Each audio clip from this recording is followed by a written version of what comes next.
Alors, bonsoir tout le monde. Je suis très heureuse de vous recevoir sur la plateforme du wellness, la plateforme dédiée au renouvellement du bien-être au sein de la cellule familiale. Et ce soir, j'ai l'honneur et la joie de recevoir mon amie Ruthi Arros. Bonsoir Ruthi. Bonsoir Yardena, honneur et joie partagée.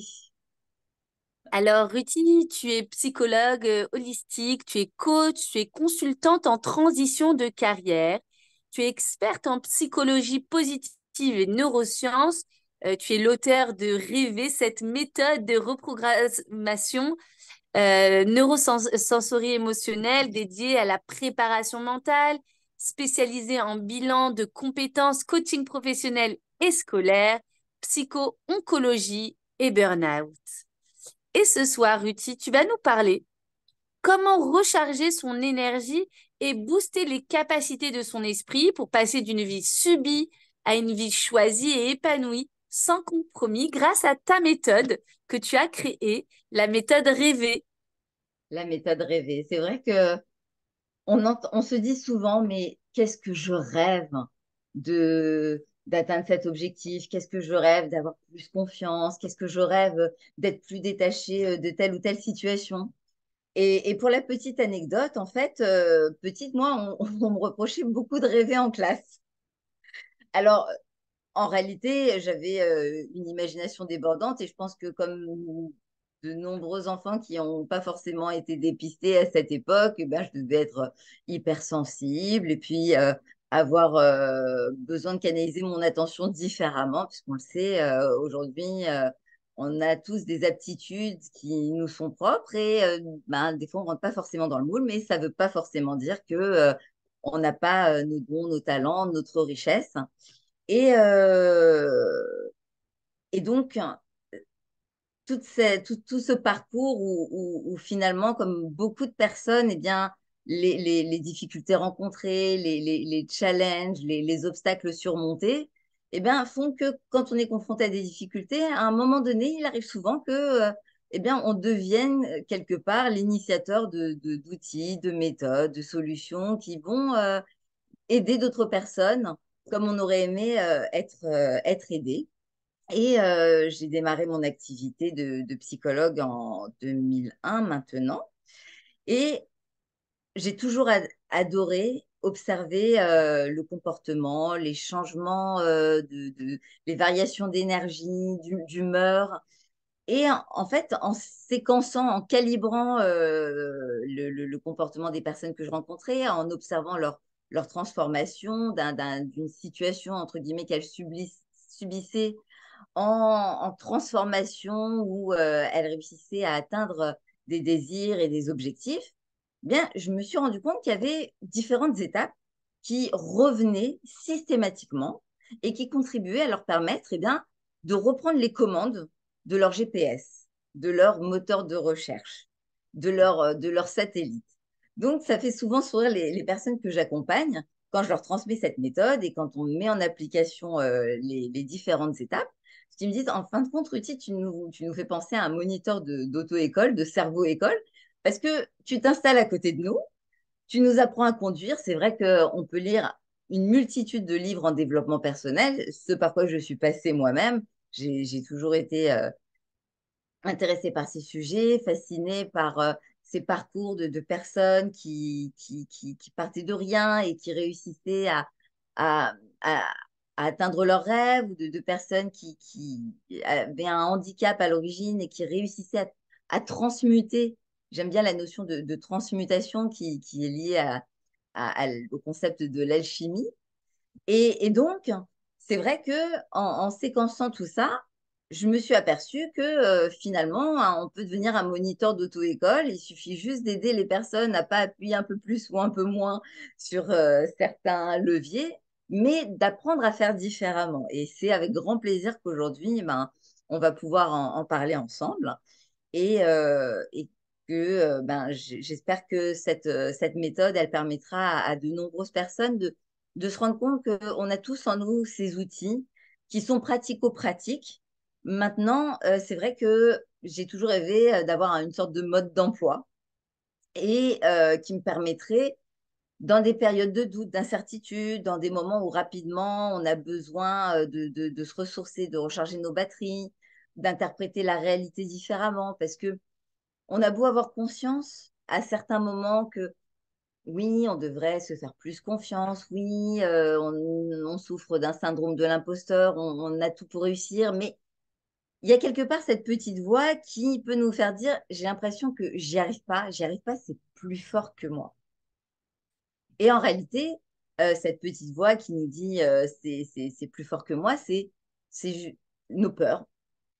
C'est un fait, ça ne veut pas dire que c'est la réalité, mais elle prend tellement de proportions qu'à un moment donné, on finit par y croire. Et justement, ce que j'aime faire, c'est vulgariser en fait toutes ces connaissances que j'ai pu acquérir en neurosciences, en psychologie positive, dans tous ces domaines liés à la transformation et à cette capacité de faire évoluer notre état d'esprit et finalement de se dire que voilà, tout est possible et réalisable.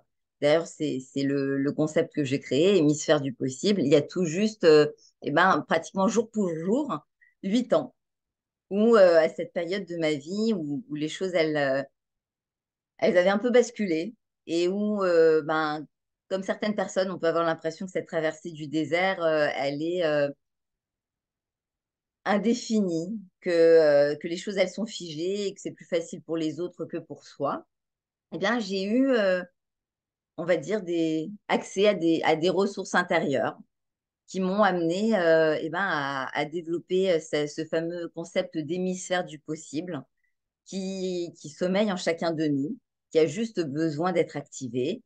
Et on est aujourd'hui de plus en plus dans une compréhension du cerveau, de la dimension énergétique, parce qu'on sait qu'on a des neurones au niveau du cortex cérébral, mais aussi au niveau du cœur. Donc, c'est une donnée exceptionnelle de le savoir. On parle aujourd'hui de l'intelligence émotionnelle et on sait qu'on prend énormément de décisions aussi avec notre cœur.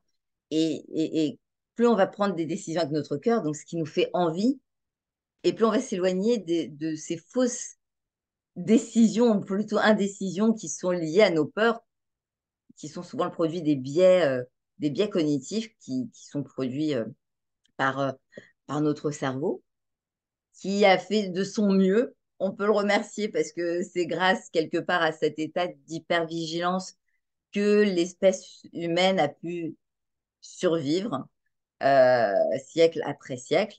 Maintenant, on sait aujourd'hui que notre cortex cérébral, il est bourré de biais cognitifs qui vont être à un moment donné comme, on va dire, comme des filtres qui, plutôt que de nous faire voir la réalité dans sa meilleure version, va nous faire interpréter la réalité dans sa pire version. Donc, euh, quand je parle aussi de dimension énergétique, et on en parle de plus en plus, et c'est formidable, et j'ai hâte de voir que ces données seront transmises dès le plus jeune âge à l'école, parce que plus tôt on pourra comprendre comment gérer nos émotions, comment fonctionne la pensée, comment eh ben, reconnaître nos besoins, et plus tôt on pourra mettre en marche toutes ces fameuses ressources qui sommeillent en nous, qu'on pense ne pas avoir, mais qui en réalité sont vraiment illimitées et surprenantes.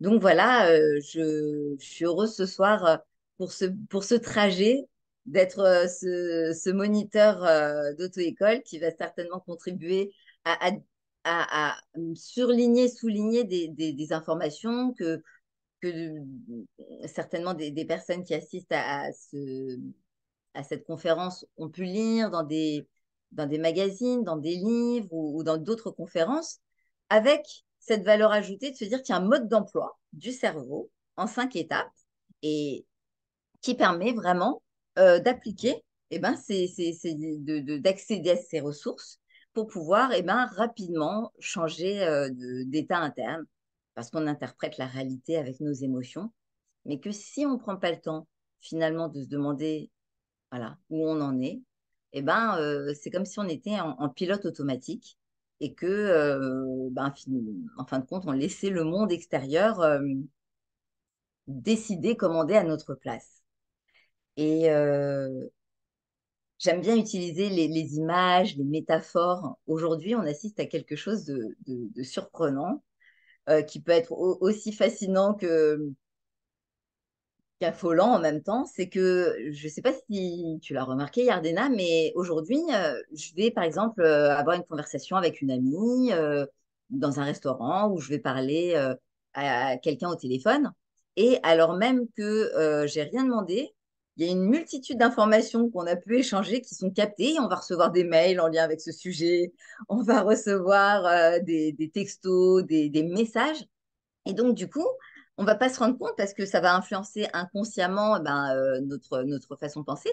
Mais quand j'évoquais le fait que plus on va conscientiser notre état, plus on va avoir le réflexe d'identifier à quel niveau se situe notre énergie, nos batteries internes, et plus on va pouvoir réguler, avoir accès à ce variateur neuro, c'est-à-dire neuro au niveau de la pensée, sensory au niveau des sensations, parce que c'est vrai qu'on interprète la réalité avec nos émotions, mais aussi avec les sensations de notre corps.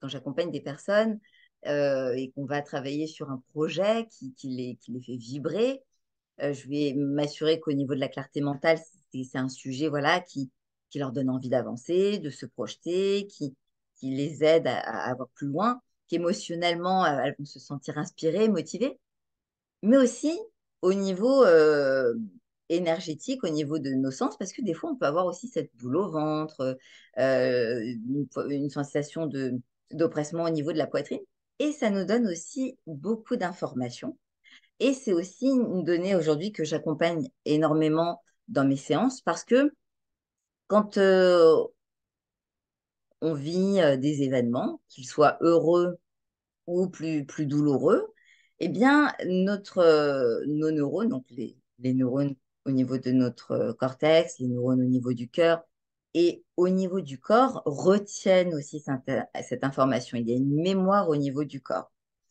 Et ce que j'ai pu remarquer et qui a énormément fait évoluer ma pratique de psychologue et de coach, c'est que très souvent, j'ai des personnes qui vont venir me voir en me disant, voilà, j'ai réussi à surmonter ce burn-out ou j'ai réussi à dépasser voilà, une situation qui a été douloureuse, compliquée mais je vais toujours ressentir des sensations dans mon corps. À l'idée de reprendre le travail suite à un burn-out, je commence à avoir des vertiges, la tête qui tourne. À l'idée de m'adresser à cette personne qui a pu un petit peu me chahuter, j'ai l'impression que je perds mes moyens et j'arrive plus à me sentir à l'aise.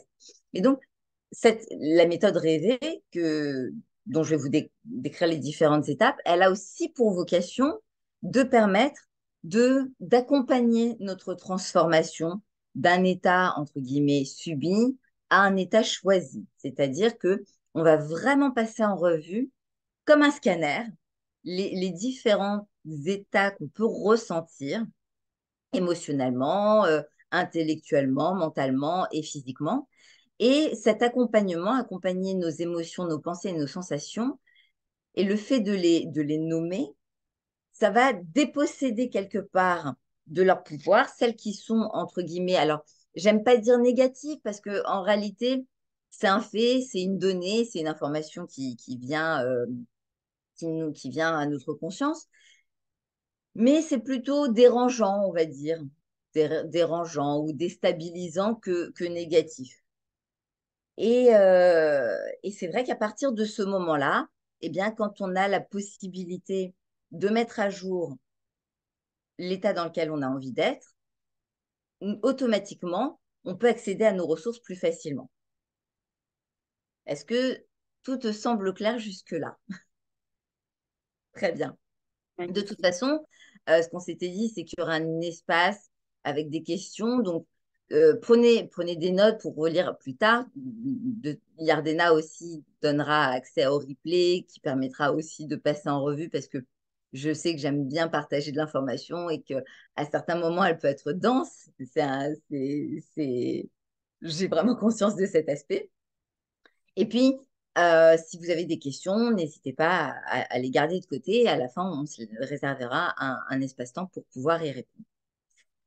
Donc, avant de vous décrire les différentes étapes de la méthode rêvée, il y a toujours des éléments que je partage dans mes accompagnements qui sont, on va dire, les incontournables. La première donnée qui me semble aujourd'hui indispensable à vraiment souligner, c'est que l'inconscient, le cerveau, ne fait pas la différence entre le réel et l'imaginaire. Et la seconde donnée que je partage systématiquement, c'est que le cerveau n'est pas équipé pour interpréter la négation.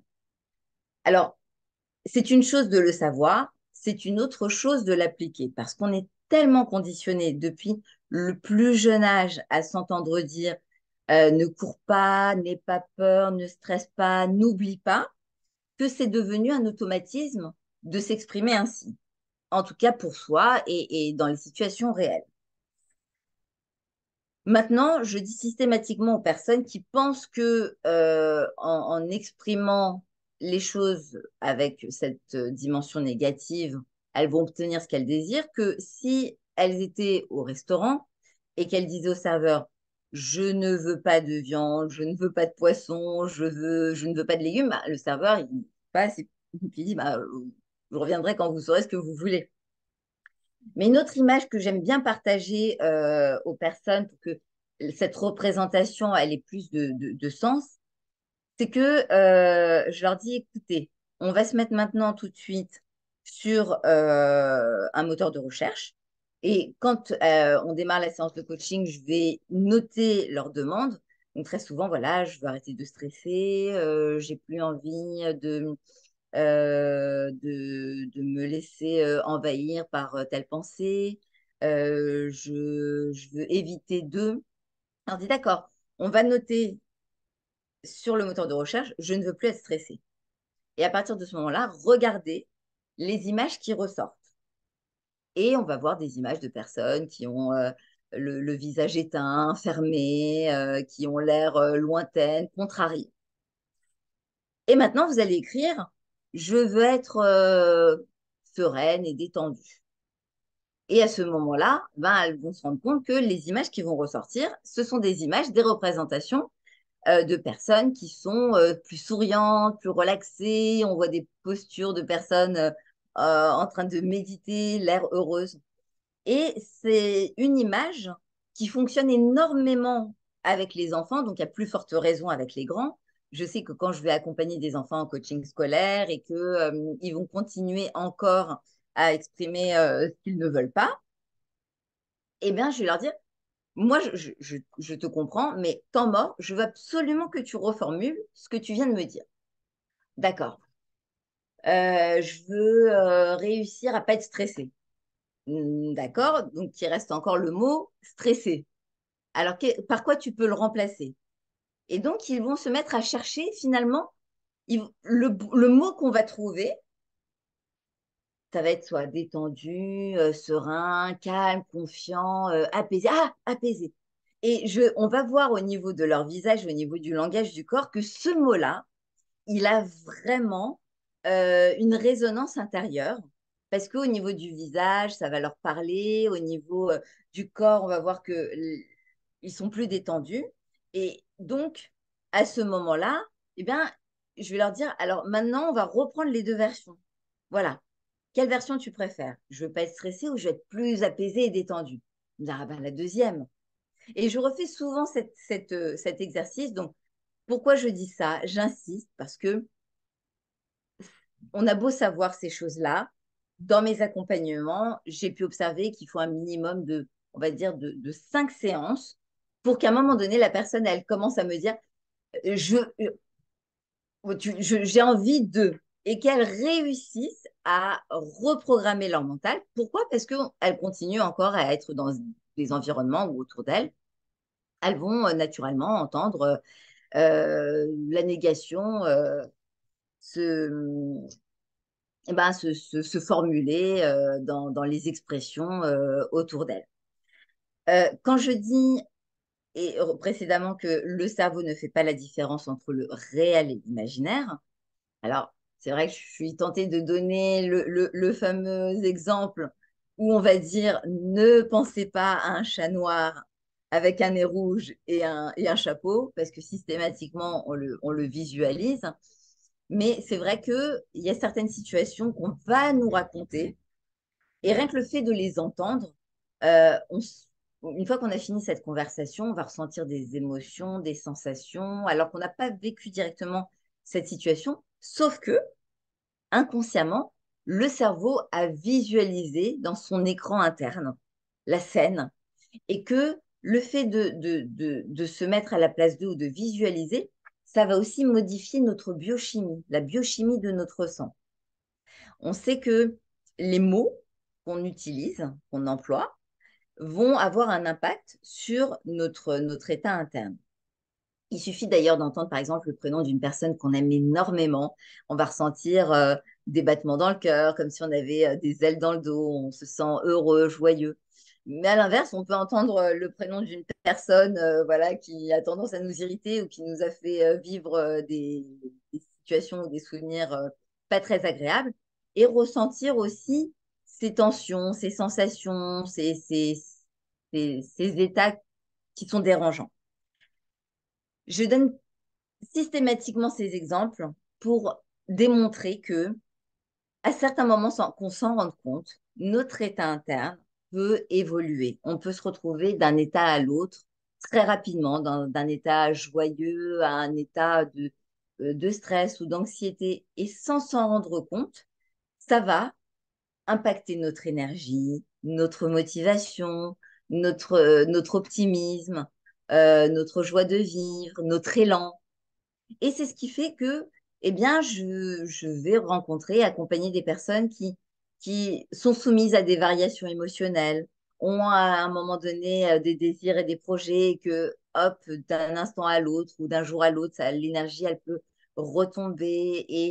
Et donc, dans ces moments-là, pour moi-même passer par là, et je suis heureuse d'avoir ces outils parce que je ne fais pas exception non plus, eh bien, on a l'impression que c'est plus compliqué pour soi que pour les autres. On va être plus dur envers soi-même qu'avec les autres. D'ailleurs, on dit que si on parlait aux autres comme on se parle à soi-même, eh ben, on n'aurait pas beaucoup d'amis. Et j'en parlais aujourd'hui à un papa que j'accompagne, qui me consulte parce que voilà, il a envie de bien faire avec son enfant, mais il est plein d'angoisse et d'appréhension. Et ben, très naturellement, quand il va s'exprimer, quand il va dire les choses, ben, il va se rendre compte que il va être autocritique, je suis pas à la hauteur. Enfin, je pense à quelque chose, mais enfin bon, peut-être que c'est bête ce que je vais vous dire, mais je dis stop. Mais entendez-vous vous parler? Vous diriez pas à quelqu'un que c'est bête ce qu'il va dire. Mais par contre, la façon dont on se parle soi-même, elle peut être intolérante, elle peut être pleine de jugement et de critiques. Si vous dites, ça peut paraître surprenant ce que je vais dire, ça peut me questionner, c'est pas la même chose que de se répéter à soi-même, c'est bête, c'est idiot, parce que c'est anodin. Tous ces petits éléments que je partage, en réalité, quand on les regarde en face, ils sont très très simples. Le cerveau qui retient pas la négation. Ça veut dire, alors, c'est parce que je vais dire les choses positivement que je vais obtenir ce que je veux? Ben oui, comme un moteur de recherche. Parce que rien que la façon de le dire différemment, eh ben, ça va impacter notre perception de la réalité et tout ce vaisseau, tout ce système qui est un moteur de recherche qui va nous guider dans la bonne direction. Alors, j'aime bien donner beaucoup d'exemples parce que c'est ce qui va être une sorte de transfert de ressources quand les personnes, elles entendent et que c'est pas directement porté sur elles la situation, elles ont plus de facilité après à se l'appliquer à elles-mêmes. Donc, c'est toujours systématiquement des données clés que je partage parce que, en réalité, c'est pratico-pratique et c'est sûr que quand on va pour reprendre l'exemple de l'auto-école, puisque les personnes que j'accompagne me disent souvent que je leur fais penser à un moniteur de cerveau-école. Souvent, quand on prend des cours de conduite, les moniteurs, ils vont avoir tendance à dire ne regarde pas le mur. Donc, comme le cerveau il n'interprète pas la négation, naturellement, on va regarder le mur et en fait, le corps suit la vision. Et donc, du coup, on se dirige vers le mur. Pareil, quand on apprend à quelqu'un le tennis, on lui dit surtout ne vise pas sur la ligne. Et donc, naturellement, il va regarder la ligne et il va viser la ligne. Par contre, en formulant différemment, à ce moment-là, il commence à se passer des choses très intéressantes et on se rend compte que notre façon de parler va nous influencer, mais elle va aussi influencer notre environnement et le monde extérieur. Et donc, on peut se parler à soi en formulant positivement les choses, mais ça a encore plus et autant d'impact, je dirais, quand on va s'adresser à nos enfants le matin avant d'aller à l'école en disant sois confiant, fais-toi plaisir, tu as un contrôle, rassure-toi, sois tranquille, prends le temps de bien respirer plutôt que de lui dire bon, alors ne sois pas agité, hein, n'aie pas peur, ne stresse pas, ne panique pas.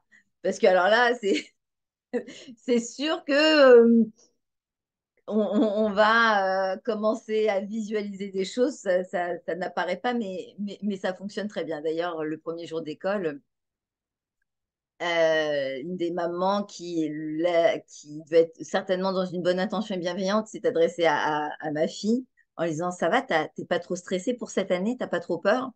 Donc ma fille la regarde et lui dit, quoi, j'aurais peur? Et la mère a dit, ben non, pour rien, mais du coup, si on cherche, on trouve.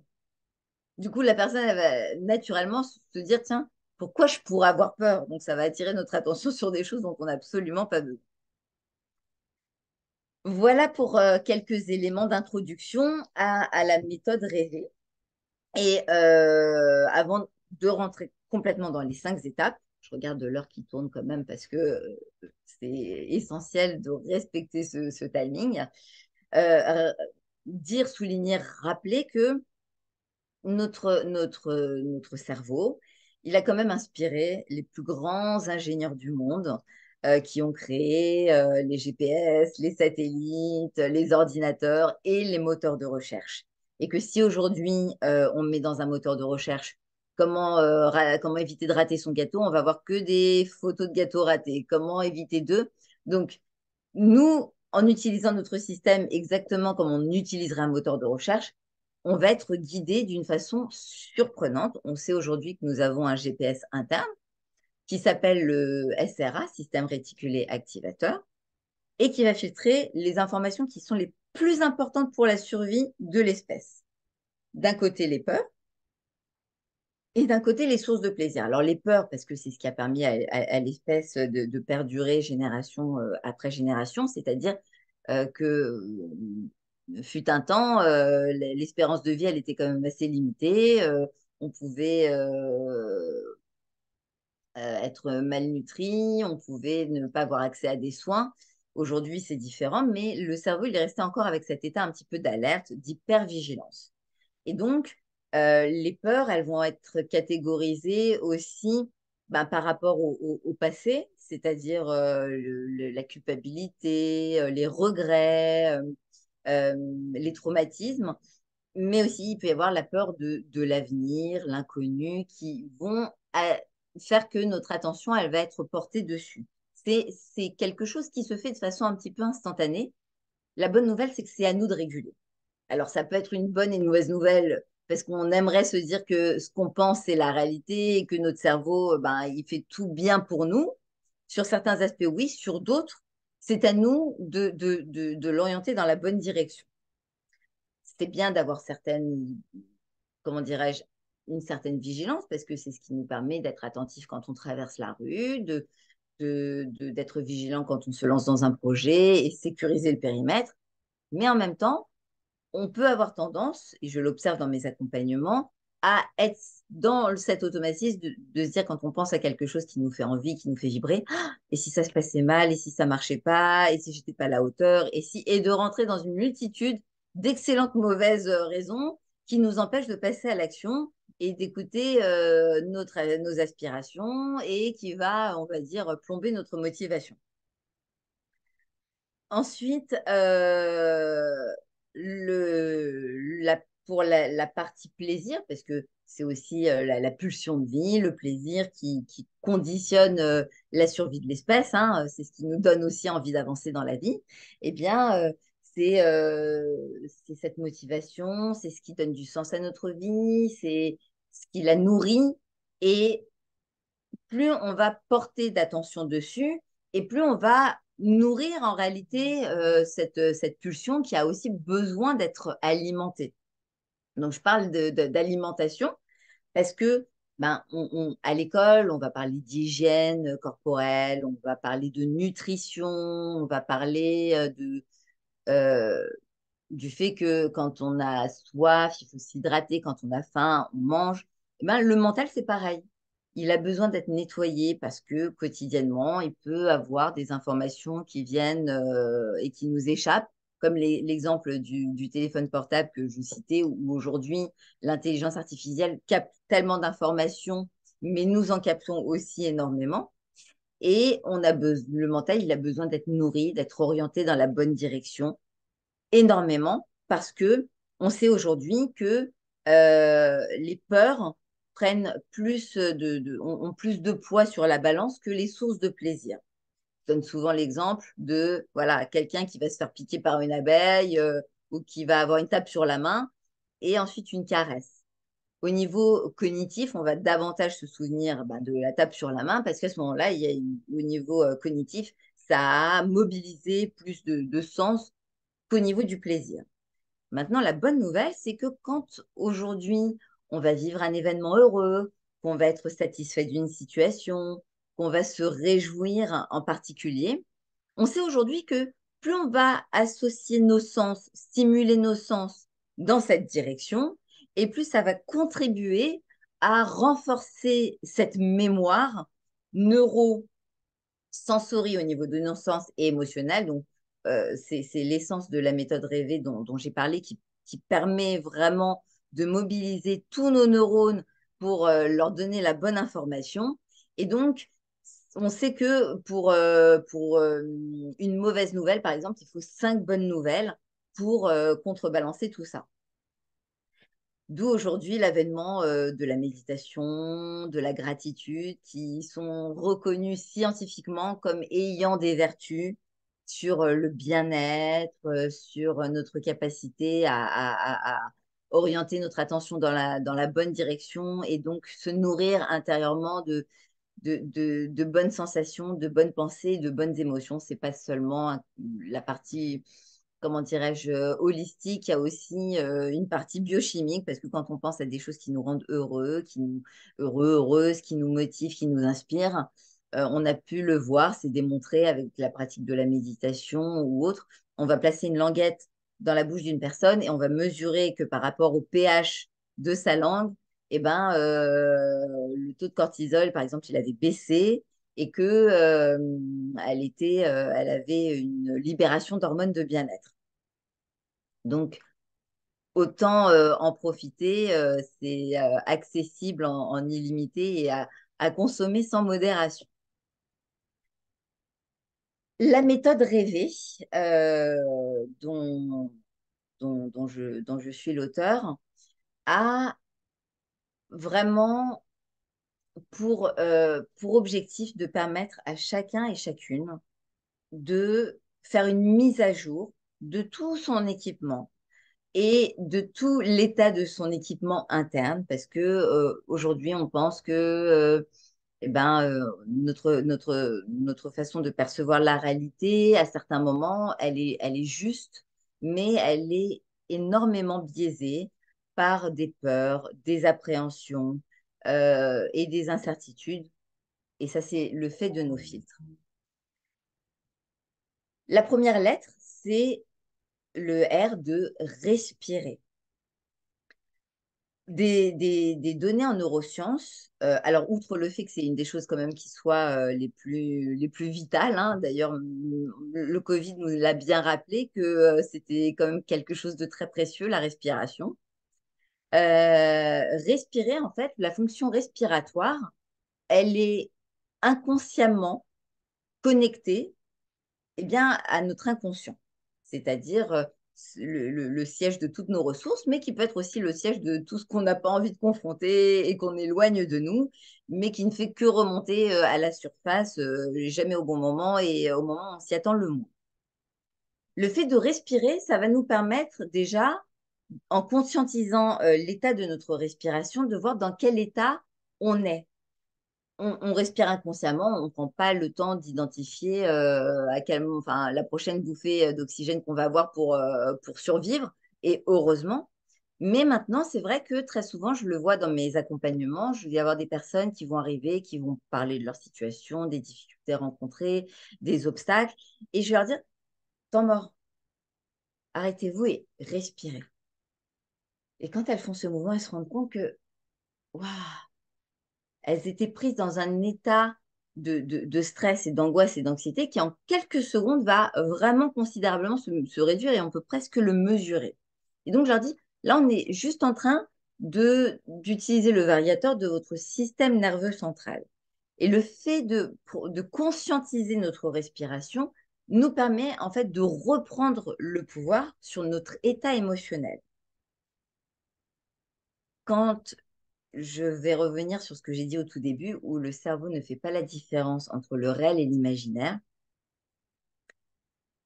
Très souvent, quand par exemple on va entendre une histoire qui nous a affectés ou qui nous a bouleversés, euh, le cerveau il va continuer à amplifier les choses. On va se mettre à la place d'eux et puis on va ressentir des sensations qui sont désagréables. Et à ce moment-là, on va ressentir des sensations, mais ça va aussi consommer notre énergie.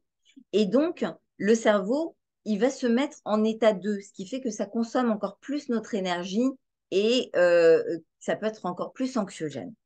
Donc, je recommande une forme de respiration. Il y en a plusieurs qui se pratiquent, mais moi, j'apprécie particulièrement la respiration synchronisée cardiaque, qui a pour vertu de réguler tout notre système nerveux central, de libérer de la DHEA, qui va contrebalancer les effets du cortisol qui sont liés, qui est l'hormone du stress, qui a pu être, on va dire, en continu libéré dans le sang et qui va nous épuiser, nous fatiguer, parce que ben, à ce moment-là, notre système immunitaire va se mettre en branle-bas le combat pour voilà, évacuer ces doses de cortisol dont on n'a pas besoin pour nous permettre de mieux nous sentir. Et donc, le fait de respirer, par exemple, en pensant aussi à des situations agréables, des, des scénarios qu'on a envie de vivre, eh bien, à ce moment-là, comme le cerveau, une fois de plus, ne fait pas la différence entre le réel et l'imaginaire, je vous donne encore un exemple. Quand je coach là, cet été, j'ai coaché pas mal d'étudiants en médecine ou autre, qui devaient repasser des examens parce qu'ils n'avaient pas obtenu la moyenne suffisante. Et donc, au démarrage, ils commençaient à être en état de panique, à imaginer qu'ils allaient de nouveau échouer à leurs examens, qu'ils allaient perdre leurs moyens, ils manquaient de confiance en eux, en les faisant respirer et en leur disant, voilà, imagine maintenant que tu as tes résultats, que tu as fini de passer cet oral et que tout s'est merveilleusement bien passé. Tu as pu accéder à tes ressources, tu es fier de toi, tu as été avec des personnes qui ont accordé de l'intérêt à ce que tu leur disais, tes examinateurs se sont montrés bienveillants. Et je les vois déjà partir dans cette espèce de visualisation, ils visualisent la scène et je vais les voir respirer d'une façon beaucoup plus fluide, beaucoup plus sereine, beaucoup plus apaisée. Et à ce moment-là, bah, je laisse profiter quand même de ce moment de bien-être et de plaisir parce que je ne vais pas les couper dans cet élan, mais je vais leur envoyer après cela que en quelques secondes, ça a modifié leur état interne, leur perception de la réalité, qu'elles ont retrouvé plus de calme et de sérénité et que du coup, il ne tient qu'à elles de réutiliser cet outil. Donc, la première étape, c'est respirer en conscientisant, voilà, maintenant que je pense, enfin, à ma respiration, comment elle est? Est-ce que je respire comme j'ai envie de respirer, comme quand je me sens bien, quand je suis serein, comme j'ai confiance en moi? Ou au contraire, est-ce que ben, je suis en apnée, voire en hyperventilation et que j'ai l'impression de suffoquer, d'être au bout de ma vie? Et le fait de réguler cet élément va nous permettre de reprendre le contrôle sur notre état interne, ce qu'on veut faire, ce qu'on veut être et ce qu'on veut devenir, puisque notre cerveau, quand il va nous voir bien respirer, comme il ne fait pas la différence entre le réel et l'imaginaire, il va s'imaginer que tout va bien et qu'il peut accéder à toutes ses ressources. D'ailleurs, quand on apprend une bonne nouvelle, le mécanisme naturel du cerveau, c'est on souffle avec un état de libération. Bah, c'est en réalité comme ça qu'on devrait respirer et souffler le plus souvent possible. La deuxième étape, c'est le E d'émotion. Une fois de plus, notre mental a tendance à se faire des films, imaginer les pires scénarios. Et c'est OK, c'est comme ça qu'on fonctionne. On a la possibilité de le réorienter. Encore faut-il, à un moment donné, faire l'état des lieux de notre état émotionnel. Et on sait aujourd'hui que le fait de nommer les émotions, si ce sont des émotions qui sont, on va dire, polluantes, qui nous bouleversent, le fait de les nommer va les déposséder du pouvoir qu'elles ont sur nous et réduire leur intensité. Et la bonne nouvelle, c'est que quand on va aussi nommer les émotions désirées et balayer, alors pour information, les trois mots qui ont le plus d'impact sur notre biochimie, c'est paix, sérénité et amour. Ce sont trois mots qui ont été reconnus scientifiquement comme étant, et on l'a vu dans des, dans des IRM, ayant vraiment le plus d'impact sur l'activité cérébrale en tant que mieux-être. Et j'en parlais aussi à des personnes qui utilisent, comme je l'utilise, le neurofeedback dynamique, le neurooptimal. Je sais que dans mes consultations, je vais utiliser cette méthode et je continue à parler pendant la séance à certains moments, à certaines personnes. Et dès qu'elles vont aborder des sujets qui peuvent être un peu sensibles, les perturber, eh ben, on voit qu'il y a des grosses micro-coupures ou que l'activité cérébrale, elle va connaître des pics. Donc, c'est aussi l'occasion de leur rappeler que leurs pensées impactent leurs émotions. Pourquoi j'attire l'attention sur le deuxième élément qui est émotion? Parce que notre cerveau, il est programmé pour chercher en permanence des solutions. C'est comme ça à l'école qu'on va l'entraîner, le stimuler. En tout cas, euh, voilà, dans notre culture occidentale, on est très programmé ainsi. Et ce qui se passe, c'est que des fois, dans la vie, on ne sait pas forcément ce qu'on veut. Et donc, on va se faire des nœuds au cerveau et on va partir dans le fameux flot de et si négatif. Maintenant, une autre bonne nouvelle, c'est que quand on ne sait pas ce qu'on veut et quand on se prend la tête et qu'on se fait des nœuds au cerveau parce qu'on hésite sur des choix et des indécisions, on sait forcément ce qu'on veut ressentir. Et donc, c'est la deuxième étape de la méthode rêvée. Émotion. Nommer les émotions que l'on ressent dans l'instant, dans la succession de la respiration ou au moment où on va faire cet exercice de respiration. Et donc, le fait de nommer les émotions que l'on ressent et aller rechercher celles que l'on veut à la place. Par exemple, si à un moment donné, une personne se lève le matin, qu'elle se sent un peu, je me sens un peu confus, je me sens un peu en énergie basse, je me sens un peu vide, un peu. On va aller rechercher l'émotion désirée. Ça va réduire l'intensité de l'émotion qui est un peu polluante pour augmenter l'impact d'une émotion plus favorable à un état de mieux-être. Et donc, notre cerveau, une fois de plus, qui ne fait pas la différence entre le réel et l'imaginaire, va commencer à libérer encore plus d'hormones de bien-être et se sentir mieux.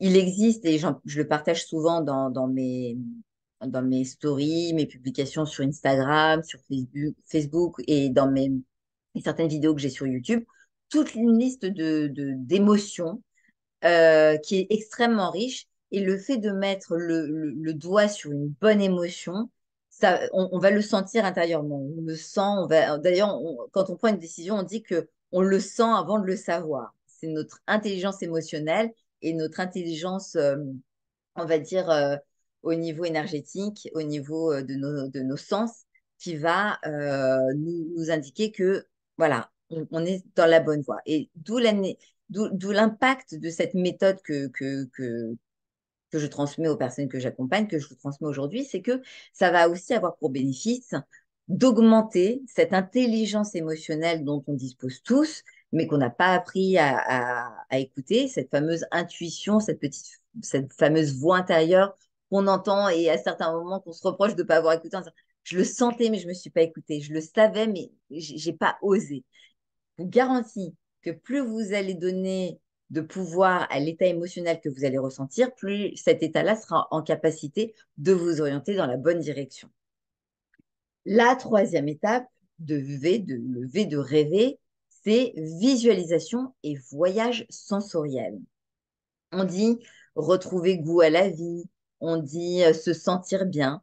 Eh bien, figurez-vous que nos sens sont aussi dotés de ressources incroyables. Et quand une personne me consulte parce qu'elle est en état de burn-out, de dépression, de souffrance émotionnelle, je vais passer en revue la façon dont elle va stimuler ses sens. Est-ce qu'elle mange bien? Est-ce qu'elle prend soin d'elle? C'est quand la dernière fois qu'elle a regardé peut-être un film qui lui a fait se sentir bien ou qu'elle est exposée à la nature. Le fait de visualiser ce qu'on a envie de voir se réaliser ou de regarder une scène, une image de la nature ou de se visualiser dans un espace de ressourcement va aussi contribuer à libérer des hormones de bien-être, nous permettre de nous sentir mieux et accompagner les étapes précédentes qui vont composer ce bouquet d'harmonie qui va progressivement modifier notre état interne pour l'améliorer et nous permettre d'accéder à toutes nos ressources. Donc, le V pour visualisation et voyage sensoriel, c'est que souvent les personnes qui sont en souffrance, elles ont perdu l'appétit, elles sont moins dans le plaisir. Le fait quotidiennement de se faire du bien, de se ressourcer en prenant soin de nos sens, la métaphore du sens, elle est d'une puissance incroyable. Quand on veut avancer dans la bonne direction, on a envie de redonner du sens à notre vie. Croyez-moi, à ce moment-là, quand on est dans cet état-là, nos sens, ils sont émoustillés, ils sont émerveillés et ça pétille de nouveau. Et donc, du coup, on n'a plus l'impression de subir notre vie, mais c'est à ce moment-là l'opportunité de choisir celle qu'on a envie de vivre à n'importe quel moment. On subit souvent notre vie parce que c'est notre cerveau à certains moments qui est pollué par un certain nombre de biais, de peur, d'appréhension, qui ne sont pas la réalité, qui sont juste des faits, mais qu'il est bon de recanaliser, d'aller questionner, parce qu'il peut y avoir des points de vigilance à questionner, mais rappelons-nous que, je le dis souvent, la personne qui aurait programmé notre cerveau aurait peut-être pu lui avoir fait une coquille dans la programmation et à la place de parler du cœur, du désir du cœur, à parler du langage de la peur. Donc je dis, plutôt que de dire j'ai peur de, dites j'ai cœur à. Quand elle me dit j'ai peur de ne pas réussir, j'ai peur de ne pas être à la hauteur, j'ai peur que ça ne fonctionne pas, je leur dis d'accord, dis-moi ce que tu veux, formule positivement. J'ai cœur à être à la hauteur, j'ai cœur à me faire confiance, j'ai cœur à me donner les moyens et là ça change tout. Donc, c'est une très bonne introduction et passerelle pour euh, le, le deuxième E de expression. Nous avons un moteur de recherche, nous avons un GPS. Exprimer ce que l'on veut plutôt que ce qu'on ne veut pas, c'est indispensable. Je le dis et je le répète souvent dès le début et ça représente, on va dire en moyenne, 70%, si ce n'est plus, de l'étape transformationnelle des personnes à qui j'applique cette méthode et que je les reprends pour les accompagner à reformuler positivement ce qu'elles veulent. Et parfois, elles vont pas forcément utiliser la négation, mais elles vont dire des choses qu'elles ne veulent pas. Je veux éviter de me sentir submergée à la rentrée. Je veux arrêter de procrastiner. Je veux. Donc, je leur dis, le fait de formuler ce que tu ne veux pas, tu vas visualiser, tu vas te mettre dans l'état interne, alors que si tu formules ce que tu veux, eh ben, comme un moteur de recherche, comme un GPS, comme quand tu passes une commande dans un restaurant, tu obtiendras ce que tu veux. Et en plus de ça, ça apporte une certaine forme de clarté mentale qui va nous mettre dans un état de mieux-être quasi instantané. Et enfin, la dernière lettre de la méthode rêvée, c'est rire et sourire. Rire, on le sait, la vertu du rire, la puissance thérapeutique du rire, elle a été démontrée scientifiquement. Norman Cousin en a énormément parlé dans son livre. Je ne l'ai pas en tête, mais c'est une personne qui a été confrontée vraiment à un diagnostic médical où on lui donnait une espérance de vie très, très faible. Et il s'est mis en quête, a commencé voilà, à regarder des choses qui le faisaient rire, à profiter de la vie. Et eh bien, il s'en est sorti. Il a réussi à défier les lois de la médecine et ça a produit en lui bien des effets qui l'ont amené à la guérison. Et très souvent, bah alors, je le pense, hein, l'humour a largement sa place dans mon espace de travail et dans mes accompagnements de groupe quand j'anime des ateliers sur le bien-être au travail, la prévention au burn-out, comment dynamiser les équipes puisque c'est aussi une dimension que j'accompagne. Le rire, on dit que c'est le plus court chemin d'un homme à un autre. Mais pas que. Pourquoi j'insiste sur le fait de rire? C'est que vous pouvez faire n'importe quelle thérapie, vous pouvez évoquer n'importe quel sujet, mettre des mots sur des mots MAUX, des souffrances. Il n'en demeure pas moins que quand on a été stressé, quand on a été fatigué, quand on a connu un grand chagrin, une perte, un deuil, on dit avoir le cœur brisé, avoir l'estomac retourné, avoir... Eh bien, nos organes, ils subissent aussi les méfaits de nos pensées, de nos émotions et de nos sensations. Et le fait de rire, ça va exercer l'effet d'une sorte de massage intérieur qui va redonner, qui va pumper et booster nos organes et leur redonner toute leur énergie et leur force. Parce que quand on a envie de se sentir mieux et quand on fait tout pour aller mieux, eh bien, tout notre système intérieur, c'est comme si on lui disait, on est prêt à aller de l'avant, on est prêt à mener à bien ce projet, on est prêt à se réapproprier sa vie et arrêter de la subir, et tant qu'à faire sans compromis. Donc, euh, le fait de rire et de sourire, une fois de plus, alors je le redis, mais le cerveau ne fait pas la différence entre le réel et l'imaginaire. Le fait de sourire, c'est un mécanisme naturel du cerveau, c'est-à-dire que quand on apprend une bonne nouvelle, on va se mettre à sourire et ça indique au cerveau que tout va bien.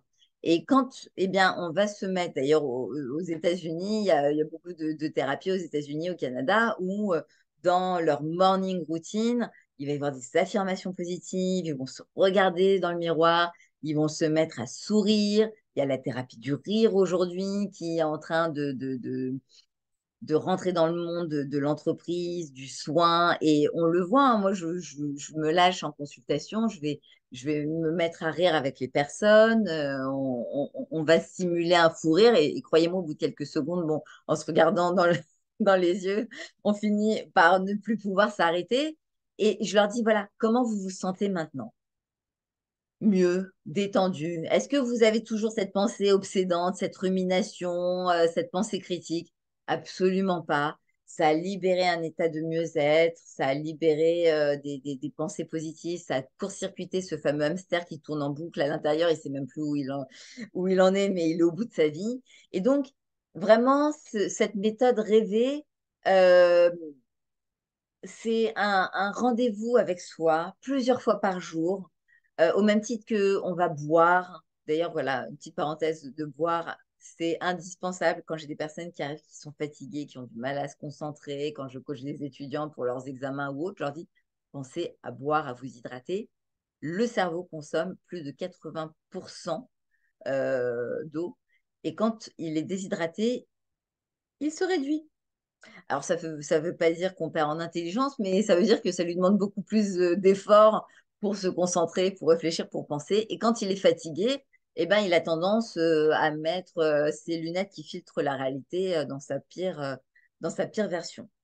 Donc, rappelez-vous, euh, quand on est confronté à des situations un petit peu compliquées, derrière chaque situation subie se trouve l'opportunité d'une renaissance choisie. Cette méthode, elle a vraiment pour vocation de nous rappeler qu'on peut transmuter chacune des situations, chacune des pensées, des émotions et des sensations qui nous parcourent, un peu comme le fait de transmuter les problèmes qui nous plombent en opportunité de transformer en or émotionnel notre perception de la réalité. Et je le dis souvent, euh, la confusion précède toujours la révélation quand on se pose les bonnes questions. On est en début d'année, on pense parfois à ce qu'on veut plus, parfois on sait plus ce qu'on veut. Et quand on sait pas ce qu'on veut, on sait forcément ce qu'on veut ressentir. C'est plus facile de savoir ce qu'on ne veut pas que ce qu'on veut, parce qu'on est habitué à penser à ce qu'on ne veut pas en priorité, mais ça ne veut pas dire que c'est la réalité. Le fait de se poser les bonnes questions, de quoi j'ai envie, qu'est-ce qui me fait vibrer, à quoi j'ai envie de renoncer, qu'est-ce qui me prend de l'énergie, qu'est-ce qui m'en donne, qu'est-ce qui me donne envie de me lever de bon matin, qu'est-ce qui en fin de journée me donne la sensation d'être à la bonne place. Ce sont aussi des questions qui permettent de nourrir notre réservoir de motivation et nos aspirations profondes. Plus on va les conscientiser et plus on va pouvoir reprendre le contrôle de on dit on est des miracles en soi. Et je pense que il suffit de regarder un cœur battre, des poumons et de se dire, waouh, ça fonctionne quand même tout seul. C'est impressionnant. Donc, on a tout à gagner à prendre soin de soi, à faire des arrêts sur image. Prenez le temps d'appliquer ces différentes étapes. Des fois, je sais que quand je recommande aux personnes que j'accompagne de faire de la cohérence cardiaque, 5 minutes, Ruti, j'ai pas le temps. Si t'as pas le temps de respirer, on va s'arrêter là parce que si tu n'indiques pas à ta vie que tu es prêt à lui donner le meilleur, euh, tu vas pas pouvoir obtenir ce que tu désires. Par contre, si tu commences à travailler ces différentes étapes, ça va reprogrammer tout ton mental et ça va te permettre d'accéder vraiment à tes ressources qui sont à soupçonner, donc de stimuler ton hémisphère du possible et puis eh bien de vivre la vie qui nous fait envie. Parce que là, je sais que j'interviens sur une plateforme de femmes, de mamans, une maman heureuse, une épouse heureuse, une fille heureuse, c'est avant tout une femme heureuse, épanouie, qui prend soin d'elle et de son énergie, parce que de toute façon, on sait que ceux qui sont autour de nous ne font pas ce qu'on leur dit, ils nous imitent. Donc voilà. Waouh! Oh là là, j'ai pas de mots, Ruthi. C'était passionnant, passionnant, inspirant. Tu nous as offert un très beau cadeau. Tu nous as Merci, c'est un offert plaisir pour moi. un... Tu nous as rechargé nos batteries. Tu nous as donné les clés comme un socle à l'intérieur de nous pour qu'on puisse bien démarrer cette année. Comment te remercier? Merci infiniment. Merci, c'est une intention que je pose chaque jour de pouvoir transmettre ce que j'aurais aimé qu'on me transmette à des moments où j'aurais eu besoin d'accéder à tout ça parce que j'en parle à des amis qui sont psychologues, qui sont coachs, qui ont toutes ces connaissances. On a tous besoin à un moment donné d'avoir une main qui se tend, de s'entendre dire entre guillemets ce qu'on sait. Et voilà, si à ce moment-là, ça vient impacter une personne qui avait besoin de s'entendre dire ça, et ben pour moi, voilà, c'est une bénédiction. C'est vrai que tes étapes de cette méthode fantastique, c'est vraiment le socle d'une vie sereine, paix et remplie d'amour. Tu as raison. Merci pour ces mots. Merci beaucoup, Peut-être, Yardena. peut-être on donne quelques minutes la parole aux participantes si elles... Avec grand plaisir. Voilà. Alors, Euh, c'est toi qui as accès aux questions. Comment ça se passe? Voilà, j'ai désactivé tous les micros, demandé à tout le monde la réactivation de micro. Donc, tout le monde est en la capacité d'ouvrir le micro, de nous adresser une petite question ou un petit mot pour te remercier. Donc, n'hésitez pas à prendre la parole ou bien vous pouvez nous l'envoyer sur le chat. Voilà, donc on vous écoute. Alors, je rebondis en attendant qu'il y ait une question. On entend souvent une psychologue clinicienne.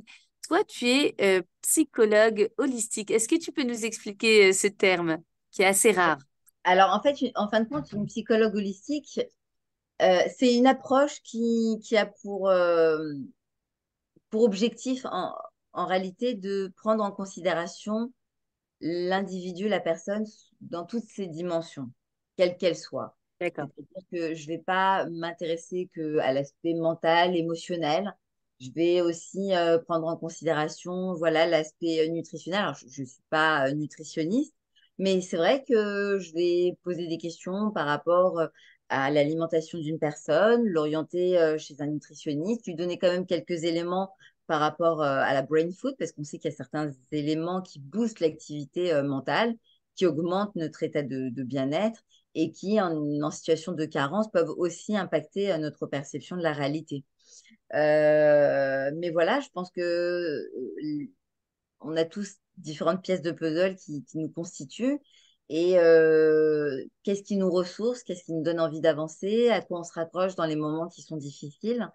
Il peut y avoir des personnes qui sont spirituelles, d'autres qui sont athées, parce que j'accompagne des personnes de toute obédience.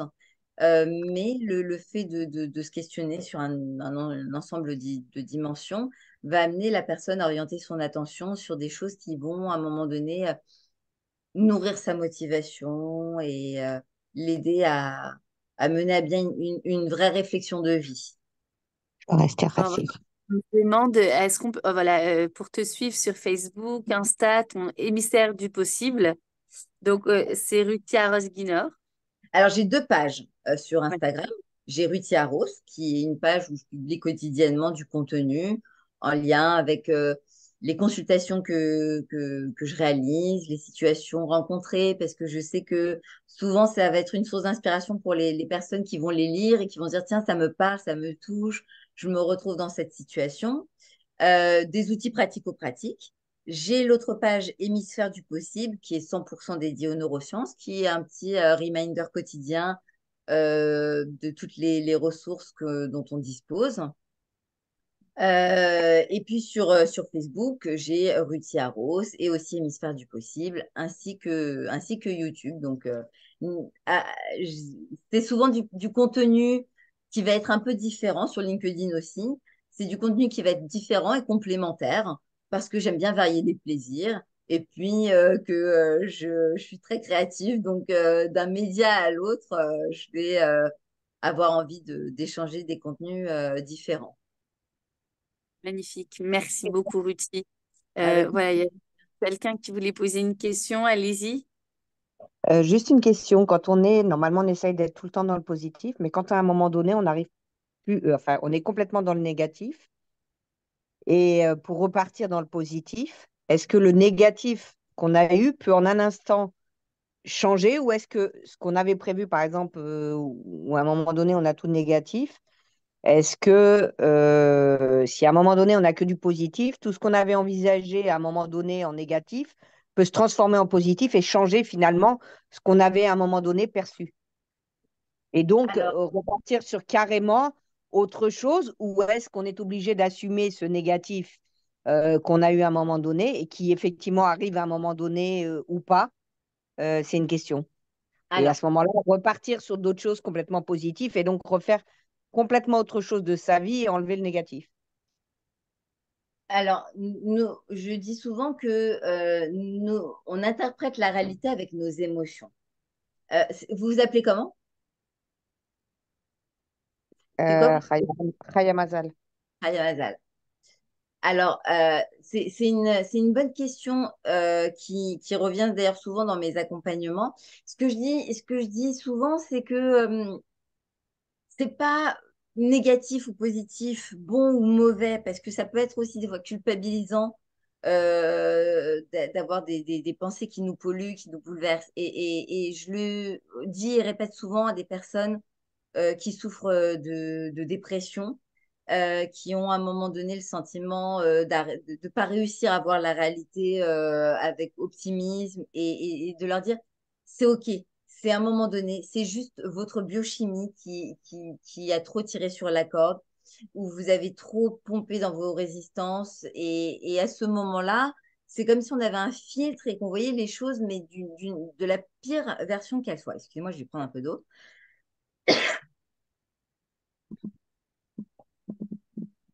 Et donc, ce que je dis, c'est que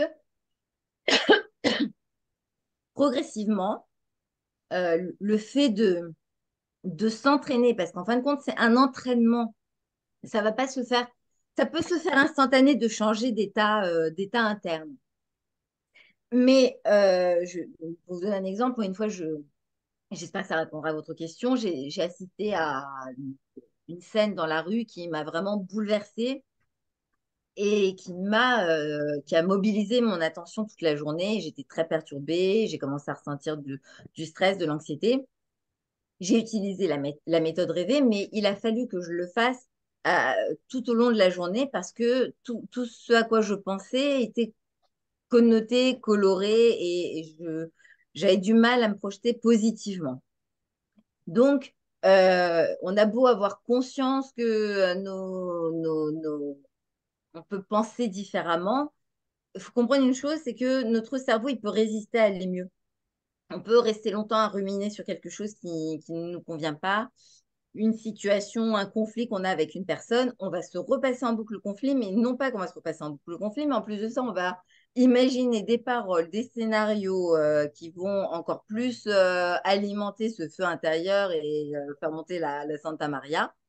Et donc, le fait, en revanche, de travailler régulièrement avec cette méthode En fait, c'est juste de mesurer l'impact d'une pensée sur nous, l'impact de notre respiration, Méthode. de nos pensées, qui va C'est surtout- et c'est progressivement méthode.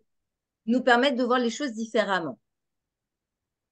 C'est comme si on recrée des nouveaux circuits neurologiques. En fait, quand on est habitué à penser d'une certaine façon, pendant une durée donnée, on va avoir des circuits de pensée neurologiques et des mécanismes de pensée. Et donc, le fait progressivement d'attirer notre attention sur ce qu'on veut plutôt que sur ce qu'on veut pas, sur des SI positifs plutôt que sur des SI négatifs, ça va nous amener à visualiser les choses différemment et parce qu'on les visualise différemment, on va commencer à ressentir une émotion plus encourageante et percevoir la réalité différemment. Est-ce que ça répond à votre question? Oui, la seule chose, c'est que, est-ce que pendant, par exemple, si on a une idée ou Donnez-moi un quelque chose, exemple concret. Donnez-moi un exemple concret. si on a une idée pendant, je ne sais pas, un certain nombre de choses, un espèce de cauchemar ou une idée qui est fixe dans la tête, on D'accord? n'arrive pas à enlever, pour une raison X ou Y du passé, on va dire, et Oui, que cette d'accord. idée-là, on n'arrive pas, à chaque fois qu'on veut essayer de faire du positif, cette chose-là revient et revient et revient. Et donc, on n'arrive pas à surmonter cette chose-là. D'accord, je comprends. Alors, effectivement, quand à un Alors, moment donné, ça a laissé des traces et que ça a creusé pendant dans un nos laps neurones, de temps, on est dans du négatif. Et donc, on envisage, Razvé Shalom, on envisage un scénario catastrophe, on va oui. dire. Alors, Après, pour une raison X ou Y, ce scénario, on ne sait pas du tout s'il va se passer ou pas, mais on l'imagine. d'accord. Après, effectivement, il y a la réalité, donc il y a des choses qui se On passent ou pas. peut y répondre, Khaya Mazal, si tu veux. Alors, ce que j'ai envie de vous dire, c'est que Mais après, si on repart, par exemple, imaginons On, que on, Khaya ça dure Mazal, encore 3 mois, et on va après, on laisser a une idée positive. répondre. Est-ce que, à partir du moment où on a l'idée positive, est-ce que le négatif, du coup, disparaît et on peut repartir sur autre chose et finalement, ça ne se passe pas le négatif? oui. Alors, pour vous répondre à votre question, il y a cette méthode que je vous transmets.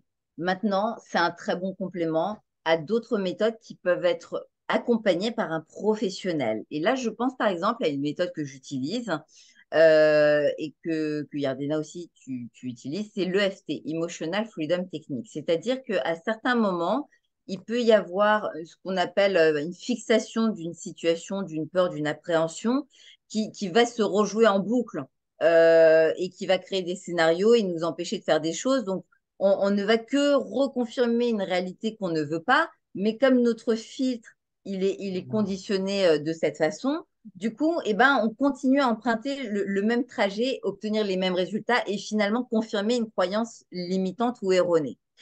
Maintenant, le fait de se faire aider, ça peut aussi et accompagner. Hein. Moi, je sais que quand j'ai besoin à un moment donné de surmonter une difficulté ou d'avancer plus loin, bah, je fais appel à psy, coach, énergéticien.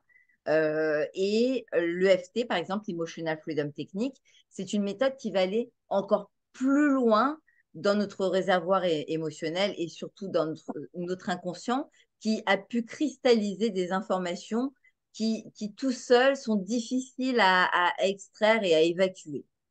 Voilà. Est-ce que ça répond à votre question? Parce que sinon, ça peut être très frustrant de se dire, je comprends pas, je mets tout en place et j'y arrive pas. Il y a certaines situations qui vont être plus facilement gérables et surmontables en étant accompagnées par une tierce personne qui va voir des choses qu'on ne voit pas, qui va nous renvoyer, nous faire entendre des choses qu'on n'entend plus quand on parle et finalement nous permettre d'aller encore plus loin dans ce travail personnel. Merci Ruthie d'avoir répondu. Merci infiniment. Avec Y a-t-il une dernière question? Parce que déjà, il se Et puis fait après, tard. sinon, vous Merci. pouvez très bien me poser des questions. Voilà, je reçois beaucoup de MP sur Instagram, donc autorisez-vous à me solliciter avec grand plaisir. Merci Ruthie. Mais s'il y a Merci d'autres questions, infiniment. on peut la traiter là, avec plaisir. Une dernière question. Euh, j'ai pas reçu de message. On me demande est-ce que tu as écrit un livre? Je te laisse peut-être nous annoncer quelque chose, je sais pas. Oui, alors l'écriture du livre est en cours. On est à, voilà, je le ferai enfin, relire par une personne qui connaît bien la méthode et qui m'aide énormément à compartimenter les informations. Et cette méthode aussi, là, elle est en train de prendre d'autres formes sur plusieurs canaux de communication. On est en train de créer de recréer de créer tout un programme en fait. Donc d'ici peu de temps, j'ai hâte de vous partager des belles surprises qui permettront voilà de s'approprier cette méthode. Soit par la lecture ou par la vision de vidéos ou par de la formation aussi, parce que c'est dans les projets de transmettre à des accompagnants des outils comme la méthode rêvée, comme le bilan de compétences aussi, l'ikigai, enfin voilà, plein d'outils qui permettent à titre personnel et à titre professionnel d'aller encore plus loin dans ce travail vers le mieux-être en utilisant bien, toutes nos ressources et voilà, c'est c'est pour Beaucoup, bientôt. Ruthie. Vraiment très prochainement de nous annoncer cette belle nouvelle. C'était un plaisir de t'écouter, un honneur de vous recevoir tous ce soir sur la plateforme du Wellness. Je vous souhaite à tous vraiment une très belle année remplie d'amour, de paix et de sérénité. Merci, Ruthie, pour ces mots forts qui Avec résonnent grand encore en plaisir, nous. de très belles fêtes, que cette nouvelle année soit source de possibles imprévisibles, d'opportunités insoupçonnées et qu'il permette à chacun de trouver des solutions et d'accéder à tout ce à quoi chacun aspire de la façon la plus satisfaisante et harmonieuse pour vous, pour vos proches. Et voilà, que chacun puisse trouver le bon lieu d'expression à ses dons et ses talents. Et rappelez-vous Magnifique. voilà, que tout arrive toujours au meilleur moment quand on se pose les bonnes questions avec nos trois cerveaux. Maintenant, vous savez comment les utiliser de la meilleure façon. Super. Merci beaucoup à toi. Merci à toutes et bonne soirée Très et belle belle fête si soirée. Dieu veut. Merci beaucoup, Yardena. À très Bye bientôt. bye. Bye bye. À très bientôt.